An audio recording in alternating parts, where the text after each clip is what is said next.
Regra de vida. Padre Clarencio Gusson. Compromisso.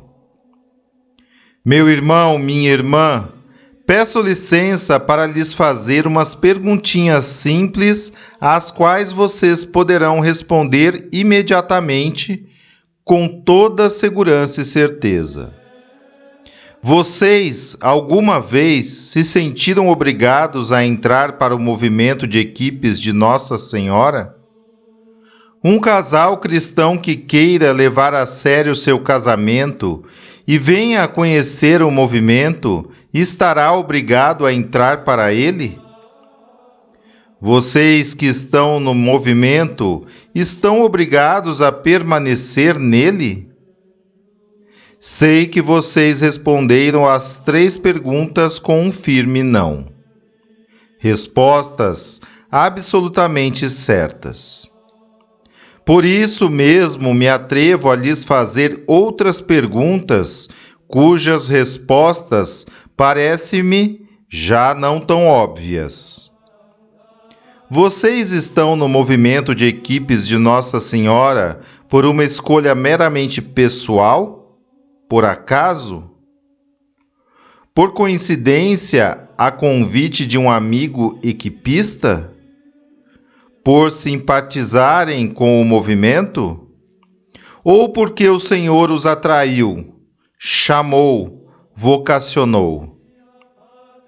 Se um casal que tenha condições para tanto for convidado a pertencer ao movimento e recusar o convite, estará recusando a um chamado do Senhor? Se um casal que já pertence ao movimento e tendo condições para nele continuar, se retira, estará sendo infiel a uma vocação do Senhor? Se um casal pertencente ao movimento relaxa a ponto de nele não poder continuar, estará sendo infiel a um chamamento de Deus? Fiquem tranquilos, meus caros, pois antes de mais nada, vamos reafirmar um princípio fundamental. Suposto o anúncio suficiente e competente do Evangelho, a única vocação essencial e obrigatória é a vocação para a filiação divina no batismo. É uma vocação, um chamado, ou, se quiserem, uma aliança que se renova, se explicita e se confirma em cada sacramento, não apenas no crisma, que, como os outros sacramentos, prodigaliza o seu dom específico. Mas será que, fora do âmbito do essencial, do obrigatório, todas as outras escolhas ou opções devam ser consideradas recusáveis ou descartáveis? Será que a multidão das delicadezas, dos discretos apelos, dos sorrisos de Deus semeados ao longo do caminho de vocês devam ser considerados opcionais e obras do acaso? Não acredito em acaso, especialmente quando se trata da densa realidade do nosso relacionamento de fé e de amor para com Deus. A fim de preparar o questionamento final, quero lembrar um fato exaustivamente focalizado pelo Papa João Paulo II. Vocês, esposo e esposa, são um para o outro um dom de Deus. Pergunto-lhes, foi por acaso que vocês acolheram esse dom? Por que você não se casou com outra? Ou você com outro?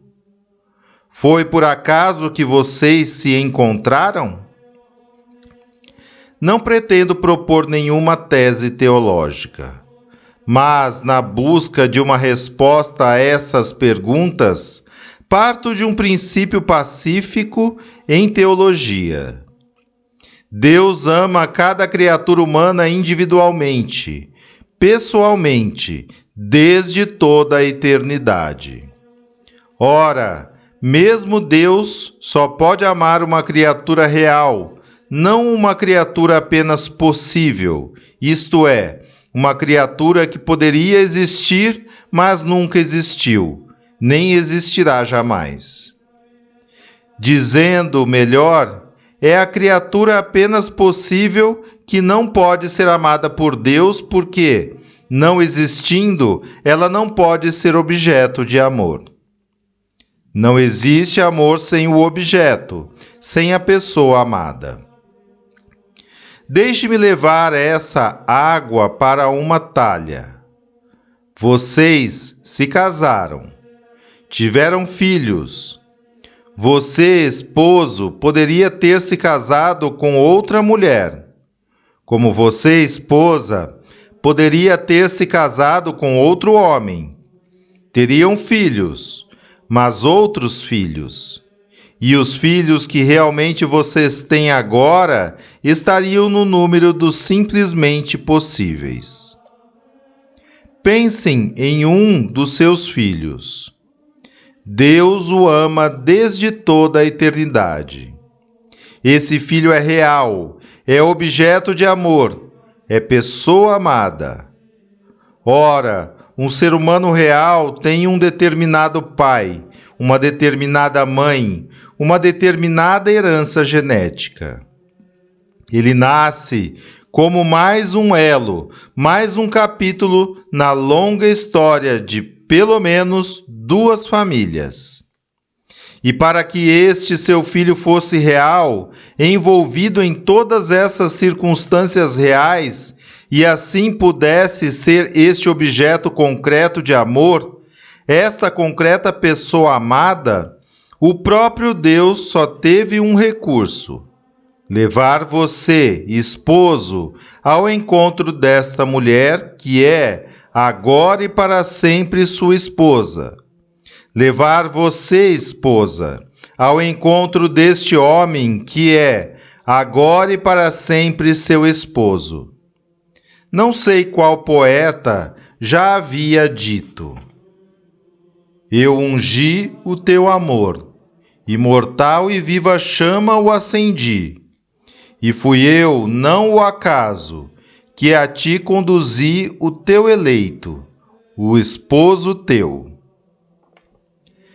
Não estou defendendo nenhum fatalismo, nenhuma coação divina aos esposos. Estou apenas tentando atrair seus olhares para um desses pequenos prodígios do amor de Deus, que tantas vezes nos passam despercebidos. Esposo e esposa, atenção! Poderiam, livre e honestamente, ter feito, como dissemos, outras escolhas. Estariam agora fazendo outras histórias. Belas histórias, sem dúvida.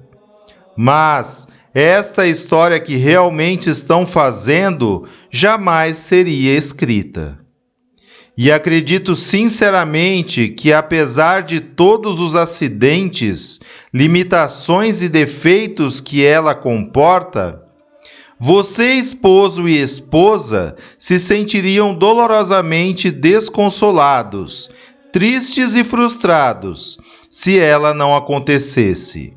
Se esse amor, se esses filhos não acontecessem. Por que motivo estou dizendo tudo isto? Estaria fora de rota?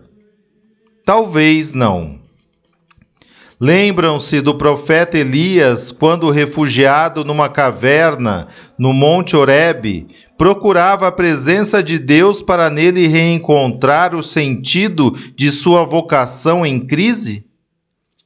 O Senhor não estava nem na tempestade, nem no terremoto e nem no fogo, que eram, na cultura hebraica, símbolos dos sinais solenes da presença de Javé. Mas Elias encontrou o Senhor na humildade, na mansidão, no cício murmurante da brisa que lhe roçou a face. Meus caríssimos casais, através de um convite, de um encontro, de uma inspiração, o Senhor os chamou, os vocacionou para o movimento de equipes de Nossa Senhora. E o movimento chegou a vocês com mansidão, com a humildade, com o murmúrio de uma brisa leve. E estou a lhes falar de uma verdadeira vocação, de uma dessas delicadezas, desses pequenos prodígios do amor de Deus semeados ao longo de nossos caminhos. Nada de muito especial. E assim como vocês poderiam ter recusado, sem nenhum pecado, o dom que Deus lhes fez na pessoa de seus esposos ou de suas esposas e feito outras escolhas, assim também e com maior liberdade poderiam e podem recusar o chamamento para o movimento. Mas também aqui estariam renunciando a uma delicadeza de Deus e a uma bela história que não mais seria escrita. Finalmente, parece que chego onde queria chegar desde o começo. Os caríssimos casais foram chamados para o movimento de equipes de Nossa Senhora. Atenderam à convocação do Senhor e querem, sem dúvida, permanecer nas equipes. Vocês têm a clara consciência de que o movimento não é um fim, mas um meio, um precioso instrumento que o chamado do Senhor colocou à disposição, para que, vivendo toda a riqueza do sacramento do matrimônio, vocês possam fazer de seu amor a realidade mais bela, mais plena, mais feliz e mais solidamente perene. Isto significa que vocês, sob o impulso do Espírito Santo, aceitaram e assumiram para com o movimento um compromisso de fidelidade. Fidelidade à sua proposta, ao seu carisma, aos seus métodos, à sua carta escrita e àquela não escrita da tradição e da experiência de meio século que, através do encontro e da comunhão, circula como seiva viva por todos os membros do movimento. Entretanto, nas equipes de Nossa Senhora, como na Igreja, a tradição não é estática. Fidelidade a ela não é só a transmissão integral de seu depósito espiritual. É também o enriquecimento legítimo desse depósito. Assim, se você, meu irmão, minha irmã, tiver uma ideia que lhe pareça mais do que uma simples ideia, uma sugestão ou uma inspiração do Espírito do Senhor, coloque-a humilde e serenamente em comunhão. O movimento de equipes de Nossa Senhora oferece tantas oportunidades para isso, desde a reunião mensal da equipe até o encontro nacional em Itaici. Mas, enquanto tal ideia for gestada, não tente modificar o movimento ou a vida de sua equipe. Pelo contrário, esteja disposto a se desapegar de sua ideia quando ficar claro que sua origem não é bem o Espírito Santo.